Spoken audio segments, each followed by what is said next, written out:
Another day, another recap. Today I'll be showing you a sci-fi thriller movie titled The Happening. There will be some spoilers ahead, and without further ado, enjoy the recap. At NYC's Central Park one morning, two friends catch up on their reading. However, one of them notices something strange happening around them. People are acting very weird, and the girl sitting next to her begins injuring herself. 3 blocks away at a construction site, multiple workers are found dead all over the floor. Their manager cannot believe what is occurring and is in shock. In Philadelphia, in the meantime, Elliot Moore is teaching his science class when the school's vice principal fetches him for an urgent meeting. With all the teachers gathered, they are then informed about an attack in Central Park using an airborne chemical toxin. The teachers are asked to stay alert and look for warning signs of confused speech and physical disorientation. The students are then dismissed when the math teacher Julian comes looking for Elliot. He suggests that Elliot and his wife Alma join him out of the city at his mother's place to escape whatever threat NYC is facing. Elliot then asks Julian to ignore his wife's behavior as it may come across as weird.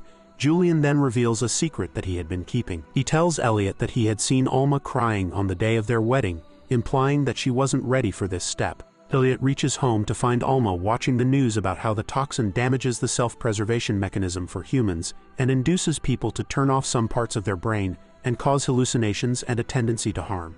After Elliot packs a few clothes for their journey ahead, Alma gets a call from someone named Joey, which she doesn't answer. The duo promptly arrive at the train station and link up with Julian and his daughter Jess. There, they listen to the devastating news of the airborne virus, and Julian lets Elliot know that his wife planned to take the next train since she was stuck in traffic and would not make it in time for theirs.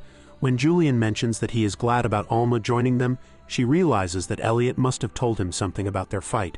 She then tells Elliot that she would like to be on her own on the train and proceeds to collect her ticket from Julian. Elliot also grabs his ticket, and the train leaves the city soon after everyone boards. Meanwhile, the toxin that was limited to NYC before gradually takes over Philadelphia, causing multiple casualties in the process. On board the train, Alma speaks on the phone and tells the man on the other line to stop calling her. Everyone else on board quickly learn about the Philadelphia development, and Julian promptly calls his wife and is relieved to find that she is already on a bus to Princeton. Elliot goes over to find Alma, who tells him that Boston was infected as well. The train soon stops at a small town in Pennsylvania called Filbert. The crew of the train huddle and Elliot approaches and asks what's happening. They tell him the train is discontinued and will not go anymore. With nowhere else to go, the passengers of the train go to a local restaurant where they all remain for more information on what to do. Elliot hangs out with Jess and keeps her company as her dad goes to grab some food. As she laughs, one of the other passengers there shares a video from Philadelphia's zoo that she received. The video shows one of the workers at the zoo willingly letting himself be attacked by the lions. A while later, a man sets up a TV where a news reporter speaks of the progressing disaster, and everyone sadly realizes that they were in the center of the action at Filbert. Suddenly, the power to the restaurant turns off and a man says that if they stay, they will all die. Everyone spontaneously decides to evacuate in the hopes of outrunning the toxin. Cars are hijacked and everyone leaves when Elliot tries asking a man for help, but he just drives off. Fortunately, a man pulls up and offers them a ride. Elliot calls out to Julian, who runs to him. He tells Elliot that he can't get his wife on the phone and found a car headed to where she is. He then wholeheartedly decides to hand over Jess's responsibility to Elliot and Alma while he finds his wife. He gives his daughter a family photo and a hug before he runs off and jumps into the other car, and within seconds he already misses his daughter. Meanwhile, the trio arrive at a nursery and the owner says he has to pack a few things before they head off. He then informs them that he might know what is causing all these strange attacks. He says that trees and plants are capable of releasing chemicals and could be responsible. Meanwhile, Julian and his group arrive at Princeton and notice it to be very odd. When they realize the toxin has overtaken the place, they hurriedly block all the vents of their vehicle. Julian then attempts to distract the others with a math riddle. He asks them if he gave them a penny and doubled it every day, how much would they have after a month? He then notices a small leak in the roof and gives the answer, which I'd like to see in the comments. Just then, the car stops and takes off speeding again, only to ram into a tree. While Julian survives the crash, he is still infected by the toxin, which inevitably causes his demise. On the other hand, Elliot and the group are on their way out of town when they spot something in the distance. Elliot grabs some binoculars and has a look from a distance to see that it's lifeless bodies. He tells Alma to give him the map, and once she does so, they all get back into the car. Changing routes, they turn around to go a different way to avoid being infected. After a decent amount of time, they are stopped by military agent Private Oster. He informs them that since his base was already infected, nobody should go that way. A couple more vehicles are seen coming from the other two alternate routes, and the nursery owner's wife goes to speak to them as Elliot continuously tries to call Julian. He spots a missed call from Joey on Alma's phone but leaves it be, as he instead wonders if the trees could really be responsible for the toxin when Private Oster informs them that all the surrounding areas have been infected as well. Faced with no other option, the group decides to just wait where they were, and soon, a lot more survivors fleeing from the nearby areas join them. One of the survivors speaks to her daughter at Princeton when everyone learns that the town has been badly affected. While still on call with her mother, the daughter begins to repeatedly say meaningless things. Confused speech is proved to be a warning sign when the daughter's life ends soon after. Already worried about Julian since he wasn't able to reach him, this update about Princeton makes Elliot realize that he has lost his friend. Jess finds him grieving alone and decides to give him a kiss. The two then mourn the loss of a dear friend and a father. While speaking to Alma a while later, the nursery owner reiterates that plants have the ability to release chemicals to target a specific threat. That every plant can communicate with trees and bushes, and it could be nature's doing. Discussing their plan of action with Elliot, Private Oster then gathers the group to announce that they should look for a safe zone to wait. The larger group is then divided into two smaller groups heading towards a nearby county by foot. While Elliot, Alma, and Jess make their way slowly through with their group, Private Oster and the nursery owner do the same. Problematically though, they spot wind coming their way. The nursery keeper looks at the people ahead of him, including the private, who begins acting strange. The wind then blows in all their directions and multiple bullets are fired and heard by Elliot and his group. This gets Elliot thinking, and he observes that it may be the plants, and that the other group was larger than theirs, that the plants are reacting to human stimulus, and that people are setting off the plants and the part they are on have not been set off, and that something in the field could be releasing the toxin when there are too many people together. He wants to stay ahead of the wind, but as he says it, the wind approaches them and they break off into three groups. But eventually, the wind finally catches up to Elliot and his group and completely goes hard at them. Miraculously though, they remain unharmed and are puzzled.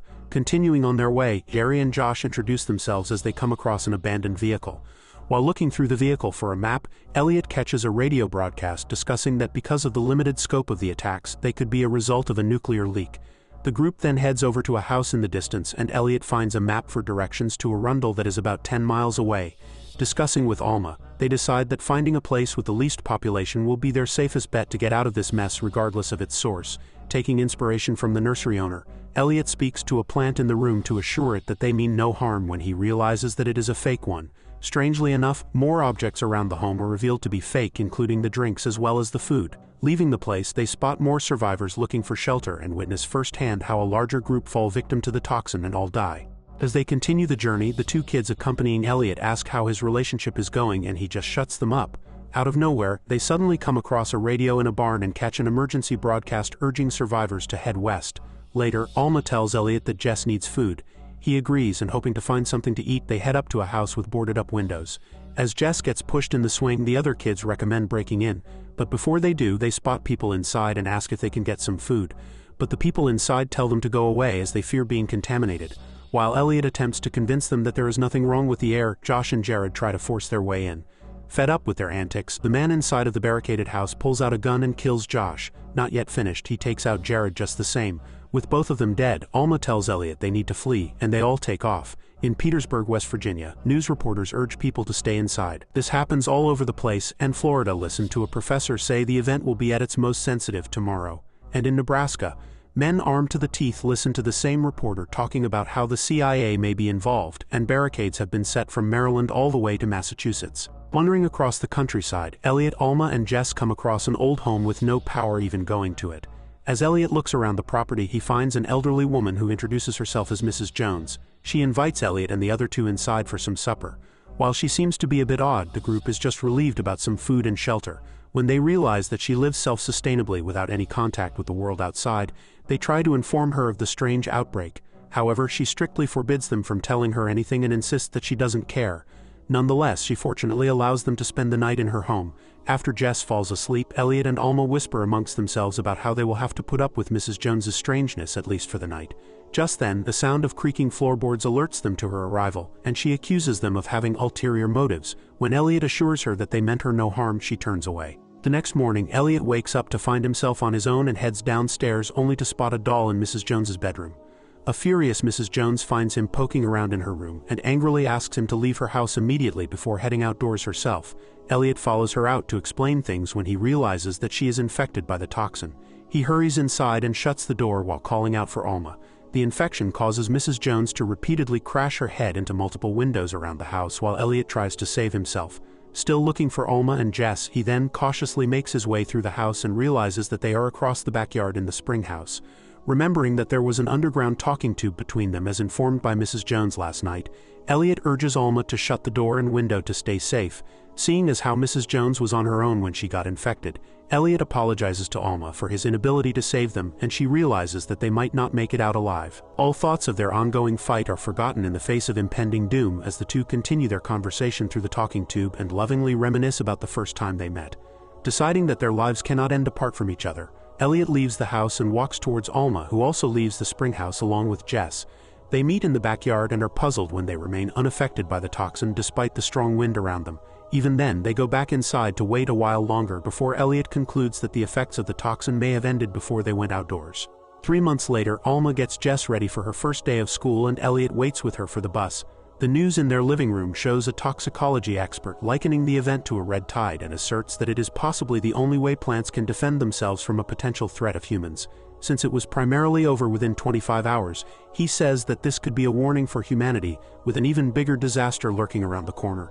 Meanwhile, Alma waits outside to surprise Elliot with news of her pregnancy as he walks home to her. While all seems to be well here, things at a Parisian park get sinister when a man walks alongside his friend. As they go about their day, he notices that everyone around him just suddenly stops moving, and his friend repeating the same statement over and over again. The end. Thanks for sticking around and see you on the next one.